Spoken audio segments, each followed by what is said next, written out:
सनातन धर्म पर आक्रमण करना लोगों का स्वभाव हो गया है।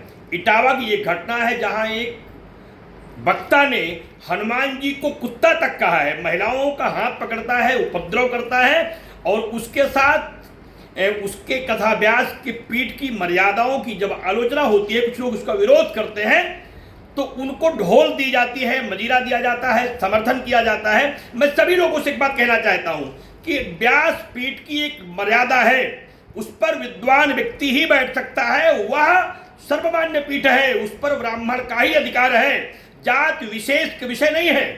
लेकिन ब्राह्मण ही सर्वपूज्य है, उसका ही उस पर अधिकार है। हर जाति के व्यक्ति को व्यासपीठ पर बैठ करके अपनी बात कहने का अधिकार नहीं हो सकता है। अब स्वतंत्र मन से आप व्यासपीठ पर बैठ जाइए, कुछ भी बोलिए, लेकिन बोलने की सीमा होती है। आप वहां भी हनुमान जी को कुत्ता बोलेंगे, भगवान को कुछ कहेंगे, बोलने का शऊर नहीं है। उसके बाद जो कुछ भी किया जा रहा है और अब जो सियासत हो रही है, यह सब निश्चित रूप से शास्त्रोक्त नहीं है। किसी भी व्यक्ति को ऐसा करने का अधिकार नहीं है।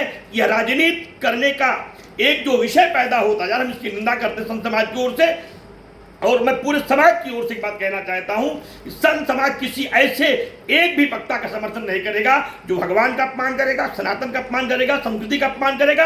अगर यही नेताओं को करना है तो फिर उस संविधान में चले जाएं और सबको दलित घोषित कर दें।